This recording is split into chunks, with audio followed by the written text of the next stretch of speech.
Hello students, welcome to our foundation. तो अब हम लोगों ने फिजिक्स का फर्स्ट चैप्टर मोशन कंप्लीट कर चुका है। अब force and laws of motion physics का सेकेंड चैप्टर करेंगे। तो देखते हैं। Forces are used in our everyday action like pushing, pulling, lifting, stretching, twisting and pressing. कह रहा है कि फोर्सेस का यूज हम लोग अपने रोज़मर्रा के एक्शन में करते हैं। जैसे पुशिंग, जब किसी गेट को आप पुश करके खोलते हो उस वक्त फोर्स का अप्लाई करते हो आप। पुलिंग, जब आप ड्रॉवर को पुल करते हो टेबल से उस वक्त फोर्स का अप्लाई होता है। आप किसी सामान हैवी बॉक्स को लिफ्ट करते हो, उठाते हो, उस वक्त आप फोर्स का यूज करते हो। स्प्रिंग को खींचते हो उस वक्त फोर्स का यूज होता है। ट्विस्टिंग, जब कपड़ा गीला होता है उससे पानी जब आप निकालते हो उस वक्त उसको ट्विस्ट करते हो, उस वक्त भी फोर्स का अप्लाई होता है। प्रेसिंग, किसी चीज़ को प्रेस करते हो वहाँ पे भी फोर्स का यूज होता है। यहाँ पे पुश और pull on a body is called force. तो किसी चीज़ को आप पुश और पुल करते हो ना, उसी को फोर्स कहते हैं। आगे हम लोग फोर्स के एग्जाम्पल भी और अच्छे से देखेंगे जब Newton first law of motion पढ़ेंगे। तो a force can be seen as a force can't be seen. हम लोग फोर्स को देख नहीं सकते हैं। अ फोर्स कैन बी जज only by the effect which it can produce in various bodies around us. कह रहा है कि फोर्स को हम लोग देख नहीं सकते हैं, सिर्फ उसके इफेक्ट को देख सकते हैं कि फोर्स जो है क्या इफेक्ट ला रहा है। जैसे आप एक बॉल को अगर किक करते हैं, यहाँ आप किक किए तो आप इस पर फोर्स अप्लाई किए, तो ये इस फोर्स को आप देख नहीं सकते हैं कि आपने किस तरह कितना फोर्स अप्लाई किया है, किस तरह फोर्स अप्लाई किया, आप इसको देख नहीं सकते हैं। पर जो आपने फोर्स अप्लाई किया उसकी वजह से ये बॉल जो है मूव करने लगा, तो इससे आपको पता चलता है कि हमने इस पर फोर्स अप्लाई किया है, आपने इस पर फोर्स अप्लाई किया है। तो उस फोर्स की वजह से क्या हुआ, इस बॉडी में, इस बॉल में मूवमेंट आ गया। ठीक है, वही कह रहा है कि जो इफेक्ट जो प्रोड्यूस करता है ना फोर्स, उसी से हम लोग इसको जज करते हैं। तो इस बॉल पे जब आपने किक किया इस बॉल को तो क्या हुआ, इसमें मूवमेंट आ गया, तो वही क्या हुआ, फोर्स का इफेक्ट यहाँ पे क्या हुआ, मूवमेंट आ गया इस बॉल में। तो इस तरह हम लोग फोर्स को जानते हैं। यहाँ पे पुश करते वक्त हम लोग फोर्स का यूज़ करते हैं। पुल करते वक्त भी एरो को पुल कर रहा है अपने तरफ, इस वक्त भी फोर्स का यूज होता है। मैग्नेटिज्म, मैग्नेटिज्म भी एक फोर्स होता है। जब आप मैग्नेट को किसी आयरन पार्टिकल के पास ले जाते हैं तो आयरन पार्टिकल जो है मैग्नेट की तरफ खींचा चला आता है, मैग्नेट से चिपक जाता है। इसका मतलब मैग्नेट जो है उस पर एक फोर्स लगा रहा है। ग्रेविटी के बारे में भी हम लोग पढ़ेंगे। ग्रेविटी जो है, कोई भी चीज़ को अगर आप हवा में ऊपर फेंकते हो तो खुद ब खुद नीचे चला आता है। तो यहाँ पे धरती क्या है, अर्थ जो है फोर्स लगाता है इसके ऊपर, उसी फोर्स को बोलते हैं ग्रेविटेशनल फोर्स। फ्रिक्शनल फोर्स होता है अपोजिंग फोर्स। जब कोई चीज़ मूव करता है तो धीरे धीरे क्या होता है, रुक जाता है। तो जिस फोर्स की वजह से रुकता है ना, उसी फोर्स को बोलते हैं फ्रिक्शनल फोर्स। एक्सेलरेशन जानते हैं, देखिए पुश करते वक्त फोर्स का यूज होता है, पुल करते वक्त भी फोर्स का यूज होता है। पुश करते वक्त ये जो आदमी है वो अपने से दूर फोर्स लगा रहा है, लेकिन पुल करते वक्त ये आदमी जो है फोर्स अपने तरफ लगाता है।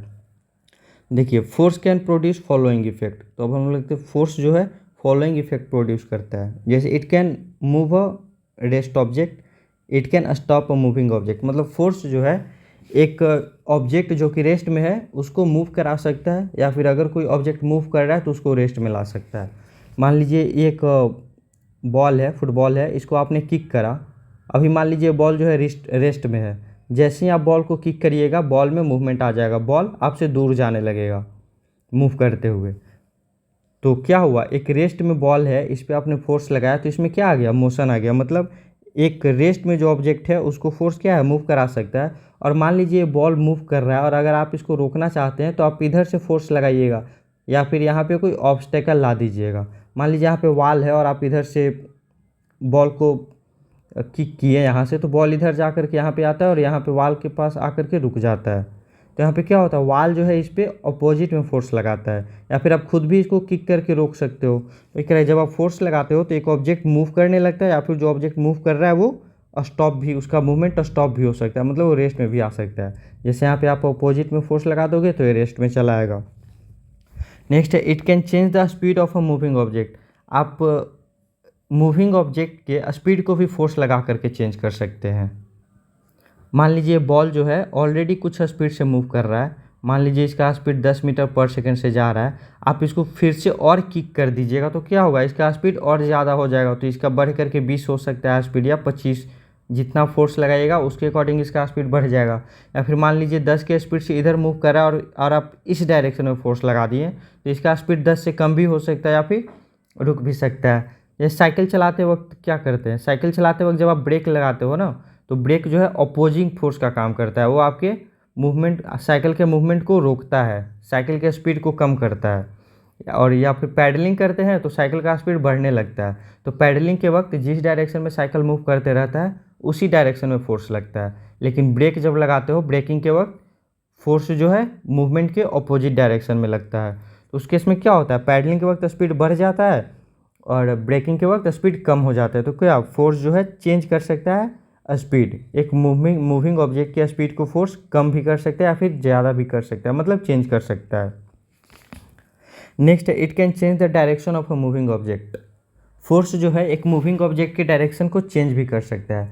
जब आप बैडमिंटन खेलते हैं और सामने से जब रैकेट आपकी तरफ आ रहा होता है, कॉर्क जब आपकी तरफ आ रहा होता है और जब आप उसको रैकेट से पुश करते हैं तो क्या होता है, उसका डायरेक्शन चेंज हो जाता है, वो आपसे दूर जाने लगता है। फिर तो फोर्स जो है एक डायरेक्शन को भी चेंज कर सकता है। फिर सपोज कीजिए एक बॉल को इधर मूव कर रहा है और इस डायरेक्शन में बॉल का मूवमेंट है और मान लीजिए बॉल यहाँ पे पहुँचा तो आप इधर से इसको किक कर दिए तो क्या होगा, बॉल का डायरेक्शन इधर हो जाएगा।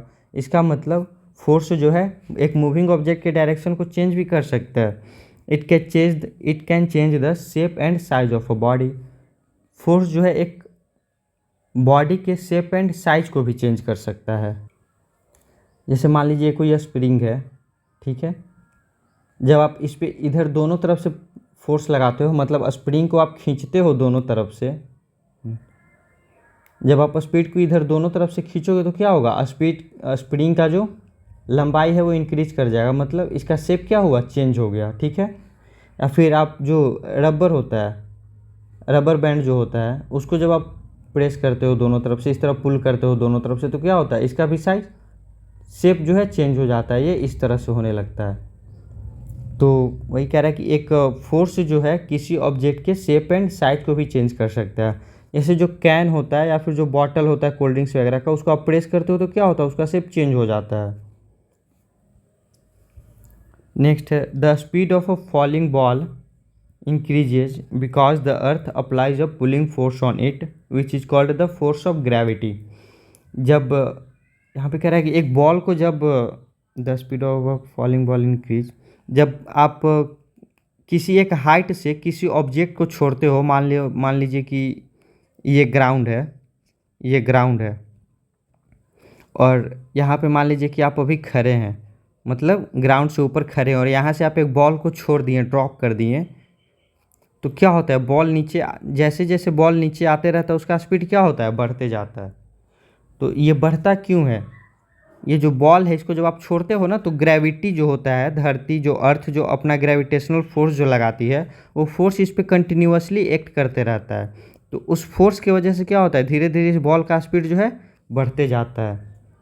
तो यही ग्रेविटी होता है जो अर्थ जो है किसी ऑब्जेक्ट पे लगाता है, उसको अपने तरफ पुल करता है, उसी फोर्स को बोलते हैं gravitational force. Force of gravity और ग्रेविटेशनल फोर्स दोनों एक ही होता है, एक ही चीज़ का अलग अलग नाम है। अब नेक्स्ट टॉपिक है forces are of two type. Force दो तरह का होता है, एक बैलेंस्ड फोर्स होता है और एक होता है अनबैलेंस्ड फोर्स। बैलेंस्ड फोर्स देखिए, if the resultant of all the force acting on a body is zero the forces are called balanced force. मतलब जब एक ऑब्जेक्ट पे जितना भी फोर्स लगता है, मान लीजिए कोई एक ऑब्जेक्ट है ये, इस पे मान लीजिए 3 4 5 फोर्स लग रहा है मिल करके, तो जब ये सारा फोर्स का अगर रिजल्टेंट जीरो हो जाएगा, देखिए फोर्स एक वेक्टर क्वांटिटी है, मतलब फोर्स में डायरेक्शन भी होता है, ठीक है, फोर्स एक वेक्टर क्वांटिटी है, वेक्टर क्वांटिटी मतलब इसमें एक डायरेक्शन भी होगा। तो मान लीजिए आप इधर से फोर्स लगा रहे हैं 10 न्यूटन का, न्यूटन जो है फोर्स का यूनिट होता है, तो आप इस डायरेक्शन में अगर 10 यूनिट का फोर्स लगा रहे हैं किसी ऑब्जेक्ट पे और इस डायरेक्शन से भी अगर इस ऑब्जेक्ट पे 10 न्यूटन का फोर्स लगेगा तो क्या होगा, ये मान लीजिए कि इस डायरेक्शन को आप पॉजिटिव ले रहे हैं तो इस ये डायरेक्शन क्या हो जाएगा, निगेटिव हो जाएगा। तो जब आप फोर्स को ऐड कीजिएगा तो डायरेक्शन भी इंक्लूड होगा, तो ये फोर्स फर्स्ट है, ये फोर्स सेकंड है। तो जब आप ये दोनों फोर्स को ऐड कीजिएगा, फोर्स ये हो गया फोर्स 1 प्लस फोर्स 2। तो फोर्स 1 मान लीजिए आप पॉजिटिव लीजिएगा, इधर मान लीजिए ईस्ट डायरेक्शन है, ईस्ट डायरेक्शन में अगर आप फोर्स को पॉजिटिव लीजिएगा तो फर्स्ट हो जाएगा 10 न्यूटन पॉजिटिव, और सेकेंड हो जाएगा निगेटिव में आ जाएगा ना, क्योंकि ये वेस्ट में लग रहा है, इस ये जो डायरेक्शन है इसका सीधा अपोजिट में लग रहा है, तो यहाँ पे फोर्स क्या हो जाएगा, निगेटिव हो जाएगा। तो फोर्स सेकेंड हो जाएगा -10 न्यूटन। तो आप ये दोनों को ऐड कीजिएगा तो क्या हो जाएगा, 0 न्यूटन। मतलब जब एक ऑब्जेक्ट पे अपोजिट डायरेक्शन में अगर सेम फोर्स लगता है तो उसका रिजल्टेंट क्या हो जाता है, 0।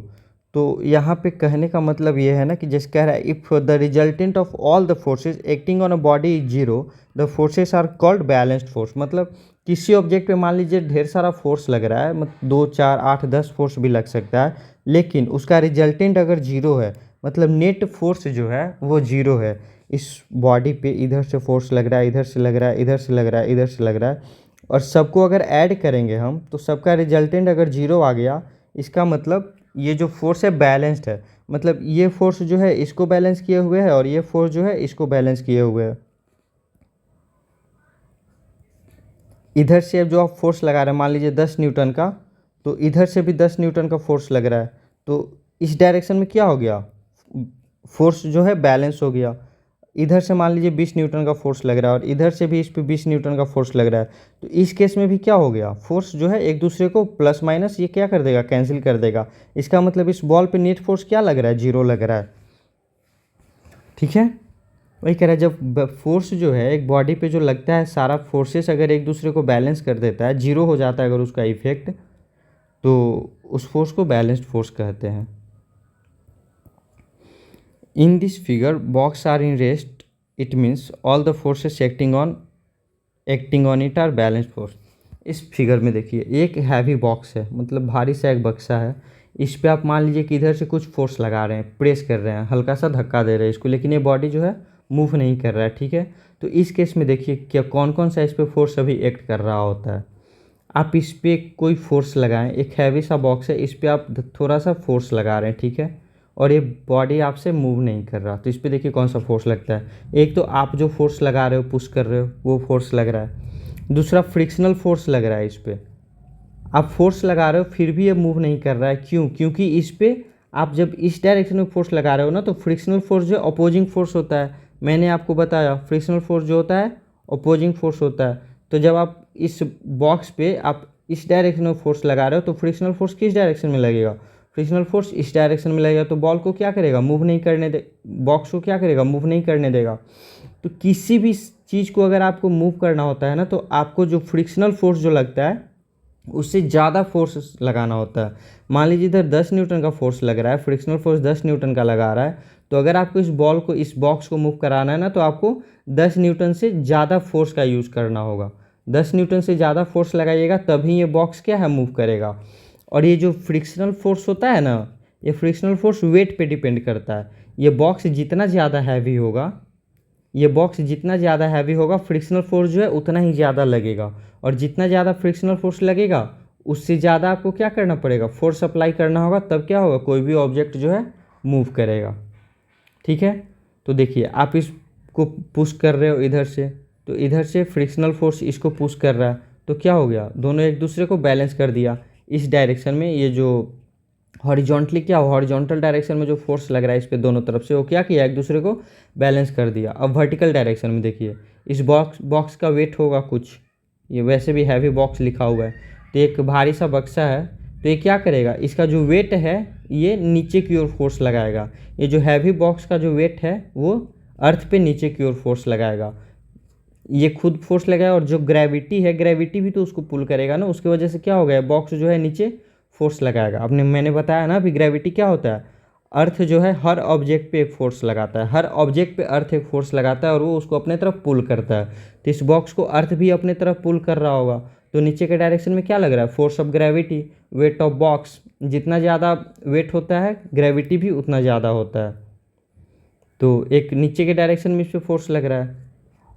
और फोर्स ऑफ रिएक्शन, न्यूटन्स का थर्ड लॉ है, हम लोग पढ़ेंगे अभी, कि जब भी आप किसी चीज़ पे फोर्स लगाते हो ना, तो वो भी क्या करता है, एक अपोजिंग फोर्स लगाता है, रिएक्शन का फोर्स रिएक्ट करता है। ये मान लीजिए वाल है, इसको आप इधर से प्रेस करोगे ना, मान लो 10 न्यूटन से प्रेस कर रहे हो, तो वाल भी क्या कर रहा होता है, इस वक्त आपको 10 न्यूटन से प्रेस कर रहा होता है, अपोजिंग फोर्स लगाता है। वैसे थर्ड लॉ ऑफ न्यूटन पढ़ेंगे ना, तो third law of motion, Newton का थर्ड लॉ ऑफ मोशन पढ़ेंगे तो उसमें फोर्स ऑफ रिएक्शन के बारे में हम लोग अच्छे से पढ़ेंगे। आप बस अभी इतना समझ लीजिए कि जब आप किसी चीज़ पे फोर्स लगाते हो तो वहाँ पे एक अपोजिंग फोर्स भी जनरेट होता है जो कि अपोजिट डायरेक्शन में लगता है। तो यहाँ पे ग्रेविटी इसको नीचे पुल कर रहा है ना, तो यहाँ पे फोर्स ऑफ रिएक्शन क्या होगा, अपोजिट डायरेक्शन में होगा। तो यहाँ पे 4 फोर्स लग रहा है और ये बॉक्स जो है मूव नहीं कर रहा है। इसका मतलब क्या, जो चारों फोर्स इस पे लग रहा है ना, उस सब का रिजल्टेंट क्या है, 0, इसीलिए ये बैलेंस्ड फोर्स हो जाएगा। If a number of balanced force act on a stationary body, the body continue to remain in its stationary position। कह रहा है जब एक नंबर ऑफ फोर्स जो है, एक स्टेशनरी मतलब कोई ऑब्जेक्ट रेस्ट में है, अगर कोई ऑब्जेक्ट रेस्ट में है और उस पर एक नंबर ऑफ फोर्स मतलब बैलेंस फोर्स, कितना भी आप बैलेंस फोर्स इस पर लगाइए, कितना भी बैलेंस फोर्स जब आप इस पर लगाइएगा ना, तो ये बॉडी जो है मूव नहीं करेगा। वही कह रहा है जब बैलेंस फोर्स लगता है एक स्टेशनरी ऑब्जेक्ट पे, तो बॉडी क्या होता है, कंटिन्यू टू रिमेन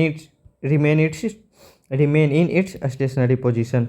ऑब्जेक्ट जो है अपने स्टेशनरी पोजीशन में ही रहेगा, कितना भी आप उस पर बैलेंस फोर्स लगा लीजिए।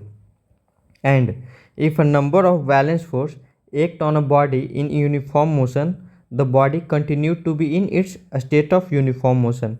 या फिर कोई ऑब्जेक्ट मूव कर रहा है, मोशन में है, यही बॉक्स ही मान लीजिए इधर मूव कर रहा है, तो आप ये मान लीजिए u इक्वल टू 10 मीटर पर सेकंड के स्पीड से मूव कर रहा है, और आप इस पर इधर से 10 न्यूटन का फोर्स लगा रहे हैं और इधर से भी 10 न्यूटन का फोर्स लगा रहे हैं, तो ये क्या हो जाएगा, ये इसका रिजल्टेंट 0 हो जाएगा। मतलब एक बैलेंस फोर्स है, तो ये u जो है 10 मीटर पर सेकेंड स्क्वायर 10 मीटर पर सेकेंड ही रहेगा। मतलब इस बॉक्स का स्पीड ना तो कम होगा ना ही ज़्यादा होगा। जब कोई मूविंग ऑब्जेक्ट पे एक बैलेंस फोर्स लगता है तो उस ऑब्जेक्ट का स्पीड जो है चेंज नहीं होता, सेम रहता है। वही ये कह रहा है। Although balanced force can't produce motion in a stationary body or stop a moving body, they can however change the shape of the body। अब कह रहा है ना कि एक बैलेंस्ड फोर्स जो है एक ऑब्जेक्ट को रेस्ट से मोशन में नहीं ला सकता, या फिर कोई ऑब्जेक्ट अगर मोशन में है तो उसको रेस्ट में नहीं ला सकता, लेकिन एक बैलेंस्ड फोर्स जो है किसी बॉडी का शेप चेंज कर सकता है। मान लीजिए एक ये बलून है, ठीक है, बलून या बॉल, स्क्वीजिंग जो बॉल आता है वो मान लीजिए वही है, और आप इस पर भी इधर से भी 10 न्यूटन का फोर्स लगा रहे हैं, इधर से भी 10 न्यूटन का फोर्स लगा रहे हैं, इधर से भी इस पर 10 न्यूटन का फोर्स लग रहा है और इधर से भी 10 न्यूटन का फोर्स लग रहा है, ठीक है। तो ये बैलेंस तो एक दूसरे को, ये जो फोर्स जो है एक दूसरे को बैलेंस तो कर देगा, 10 इधर और 10 इधर, ये एक दूसरे को 0 कर देगा। ये 10 अपोजिट डायरेक्शन में लग रहा है तो ये दोनों भी एक दूसरे को 0 कर देगा। मतलब इस बॉल पे जो, ये बलून पे जो फोर्स लग रहा है वो बैलेंस तो है, लेकिन फिर भी आप देखिएगा कि जब आप इधर से फोर्स लगाइएगा ना बलून पे, तो बलून क्या होता है, इधर की तरफ दबने लगता है। जो चारों फोर्स जो है ना मिल करके इसको क्या करने लगेगा, दाबने लगेगा। तो ये जो फोर्स, बैलेंस्ड फोर्स जो है, बलून को मोशन में तो नहीं लाया, ना ही कोई बलून अगर मूव करते रहता तो उसको ये रेस्ट में लाता बैलेंस फोर्स, लेकिन ये इसका शेप चेंज कर दे रहा है। तो ये कह रहा है कि एक जो बैलेंस्ड फोर्स जो होता है एक ऑब्जेक्ट को मोशन में नहीं ला सकता, ना ही एक मूव करते हुए ऑब्जेक्ट को रेस्ट में ला सकता है, पर a balanced force can change the shape of a body. लेकिन एक बैलेंस्ड फोर्स जो है एक बॉडी के शेप को चेंज कर सकता है। यहाँ देखिए पिक्चर में एग्जांपल दिया हुआ है, ये जो रोप को पुल कर रहा है दोनों तरफ से, इधर ये अपने तरफ पुल कर रहा है, ये तीनों मिलकर के रोप को जो है अपने तरफ पुल कर रहा है, और ये तीनों मिलकर के रोप को अपने तरफ पुल कर रहा है, ठीक है।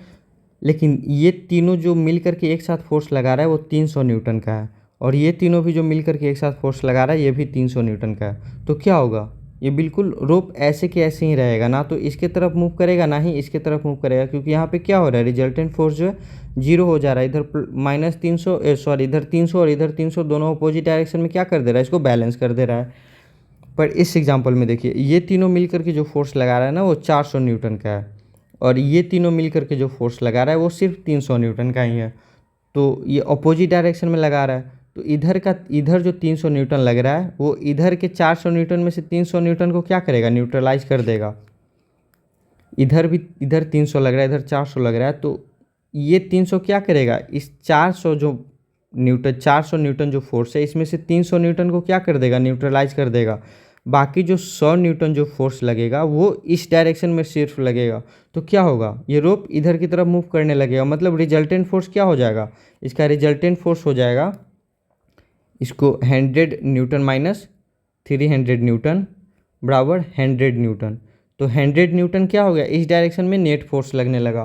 तो इस डायरेक्शन में जब फोर्स लगेगा तो क्या होगा, रोप इधर की तरफ मूव करने लगेगा। देखिए रोप के साथ साथ ये आदमी लोग भी देखिए आगे की तरफ क्या हुआ, बेंड हो चुका है ना। और जब फोर्स इधर लग रहा है तो इन लोग देखिए, इन लोग पीछे की तरफ बेंड हुआ है। रिजल्टेंट फोर्स तो इस डायरेक्शन में ही लग रहा है ना। तो चलिए ये हो गया, मतलब फोर्स एक वेक्टर क्वांटिटी है, तो जिस डायरेक्शन में फोर्स लगेगा मूवमेंट भी उसी डायरेक्शन में होगा। नेक्स्ट है unbalanced force. If the resultant of all the forces acting on a body is not zero, the forces are called unbalanced force. देखिए इस केस में क्या था, यहाँ पे जो रिजल्टेंट फोर्स है ना ये जीरो नहीं था, मतलब ये फोर्स जो है अनबैलेंस्ड फोर्स है। और अनबैलेंस्ड फोर्स की वजह से क्या हो गया, इस रूप में मूवमेंट आ गया।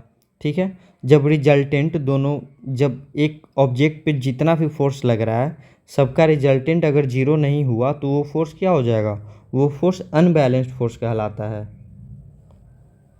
ये unbalanced force can move a stationary body और can stop a moving body. कह रहा है कि एक अनबैलेंस्ड फोर्स जो होता है ना, एक ऑब्जेक्ट को मोशन में ला सकता है या फिर एक मूविंग ऑब्जेक्ट को रेस्ट में ला सकता है। अगर ये मान लीजिए एक बॉक्स है, हल्का सा बॉक्स है, ज़्यादा हैवी नहीं है, तो जब आप इस पर सिर्फ इस डायरेक्शन में फोर्स लगाओगे ना 10 न्यूटन का, और मान लीजिए कि इस पर फ्रिक्शनल फोर्स लग रहा है 9 न्यूटन का ही, तो क्या होगा, बॉक्स पे नेट 1 न्यूटन का फोर्स लगने लगेगा, जिसकी वजह से क्या हो जाएगा, बॉक्स जो है मूव करने लगेगा। तो यहाँ पे ये 10 न्यूटन और 9 न्यूटन है ना, अपोजिट में लग रहा है, एक तरफ 10 न्यूटन लग रहा है और दूसरी तरफ से अपोजिट डायरेक्शन में 9 न्यूटन लग रहा है, 9 न्यूटन लग रहा है, मतलब 1 न्यूटन जो है रिजल्टेंट फोर्स है। तो यहाँ पे क्या है, ये फोर्स बैलेंस नहीं हुआ, ये अनबैलेंस्ड फोर्स हो गया। और अनबैलेंस्ड फोर्स की वजह से क्या हो गया, बॉक्स जो था मूव करने लगा। तो एक अनबैलेंस्ड फोर्स जो है एक ऑब्जेक्ट को मोशन में ला सकता है या फिर एक मूविंग ऑब्जेक्ट को रेस्ट में ला सकता है। ये बॉक्स मान लीजिए इधर मूव करने लगा, तो और आप इधर से एक डायरेक्शन से इस पे आप मान लीजिए कि ये 10 मीटर पर सेकंड के स्पीड से मूव कर रहा है, और आप इधर से कोई फोर्स लगा दिए, वो फोर्स इतना एनफ था कि इसको वो फोर्स आपने मतलब इतना एनफ फोर्स लगाया जिसकी वजह से क्या हो, बॉक्स जो है रुक गया। तो आपने जो फोर्स लगाया वो तो सिर्फ एक डायरेक्शन में लगा, आपके फोर्स को अपोजिट डायरेक्शन से कोई बैलेंस तो किया नहीं, मतलब आपने जो फोर्स लगाया वो बिल्कुल अनबैलेंस्ड फोर्स था। तो उसकी वजह से क्या हो गया है, जो बॉक्स मूव कर रहा था वो रेस्ट में आ गया। तो वही अनबैलेंस्ड फोर्स क्या है, एक मूविंग ऑब्जेक्ट को रेस्ट में ला सकता है या फिर एक रेस्ट ऑब्जेक्ट को मोशन में भी ला सकता है। यहाँ पे एग्जांपल देखिए, एक टॉय कार है, इस पे आपने मान लीजिए इधर से पुश कर रहे हैं आप इसको, एक खिलौना कार है ये, और आप इसको इधर पुश कर रहे हो, तो अपोजिट डायरेक्शन में फोर्स ऑफ फ्रिक्शन लगने लगेगा। मान लीजिए आप 10 न्यूटन का फोर्स लगाएं तो हो सकता है इस पर 2 न्यूटन का फ्रिक्शनल फोर्स भी लग रहा हो। और कार के वेट और ग्रेविटी की वजह से क्या होगा, नीचे ग्रेविटेशनल फोर्स भी लगेगा और उसका रिएक्शन फोर्स ऊपर की तरफ लगेगा, जिसको हम लोग फोर्स ऑफ रिएक्शन बोलेंगे। ठीक है, तो यहाँ पे रिजल्टेंट फोर्स क्या हो जाएगा, ये फोर्स और ये फोर्स तो एक दूसरे को बैलेंस कर देगा। ठीक है, बट इस डायरेक्शन में आपने जो फोर्स लगाया है वो एक्स्ट्रा है, इससे जो फ्रिक्शनल फोर्स लग रहा है उससे आपने ज़्यादा फोर्स अप्लाई कर दिया, तो क्या हो जाएगा, टॉय कार जो है मूव करने लगेगा। तो अनबैलेंस्ड फोर्स जो है मूवमेंट ला देता है किसी ऑब्जेक्ट में या फिर उसको स्टॉप कर देता है। To move a stationary object we have to push it with a force greater than the opposing force of friction. ये बात मैंने आपको पहले बताया है कि किसी ऑब्जेक्ट को अगर मूव कराना है तो आपको जो फ्रिक्शनल फोर्स उस पर लग रहा है उससे ज़्यादा फोर्स अप्लाई करना होगा, तभी वो ऑब्जेक्ट जो है मूव करेगा। ये ऑब्जेक्ट पे अगर 10 न्यूटन का फ्रिक्शनल फोर्स लग रहा है, इधर अगर ये 10 न्यूटन का फोर्स लगा रहा है, तो आपको इसको मूव कराने के लिए इधर 10 न्यूटन से ज़्यादा फोर्स का अप्लाई करना होगा, तभी ये ऑब्जेक्ट जो है मूव करेगा। नेक्स्ट है न्यूटन्स लॉ ऑफ मोशन। अब हम लोग न्यूटन्स लॉ ऑफ मोशन के बारे में पढ़ेंगे। न्यूटन्स लॉ ऑफ मोशन जो है फोर्स और उसका इफेक्ट, मतलब आप किसी ऑब्जेक्ट पे फोर्स लगाते हो तो उसका उस पर क्या इफेक्ट आएगा, किस तरह वो मूव करेगा या फिर रेस्ट में जाएगा, उसी को एक्सप्लेन करता है न्यूटन्स का लॉ। या फिर किसी ऑब्जेक्ट पे आप फोर्स लगा रहे हो तो वो भी आप पे फोर्स लगा रहा है तो वो कितना फोर्स लगाएगा। आप किसी ऑब्जेक्ट को 10 न्यूटन फोर्स लगाएं किसी ऑब्जेक्ट पे तो वो कितना मूव करेगा, किस तरह मूव करेगा, ये सब को एक्सप्लेन करता है Newton's law of motion. Newton's ने 3 लॉ दिए हैं, वही तीनों लॉ जो है फोर्स और मोशन के बीच में रिलेशन बताता है। तो देखिए, Newtons has given 3 law to describe the motion of a body. Newtons ने 3 लॉ दिया है किसी ऑब्जेक्ट के मोशन को डिस्क्राइब करने के लिए। Newton's law of motion show the relation between force and state of motion और state of rest of a body. वही बात है जो मैंने बताया अभी, rest of a body. Newton's law जो है रिलेशन बताता है फोर्स और कोई ऑब्जेक्ट रेस्ट में या फिर मोशन में क्यों है, कितना मूव कर रहा है, उसके बीच में रिलेशन बताता है। तो अब हम लोग इसके नेक्स्ट पार्ट में Newton's first law of motion पढ़ेंगे एंड मोमेंटम के बारे में थोड़ा सा पढ़ेंगे। ये वीडियो ऑलरेडी 25-26 मिनट का हो चुका है, तो नेक्स्ट पार्ट का इंतज़ार कीजिए एंड वीडियो को लाइक कीजिए, सब्सक्राइब कीजिए एंड अपने दोस्तों से शेयर कीजिए। एंड कोई अगर क्वेरी आ रहा है तो आप उसको कमेंट में पूछिए, मैं जितना जल्दी हो सकेगा आंसर देने का कोशिश करूँगा। Thank you.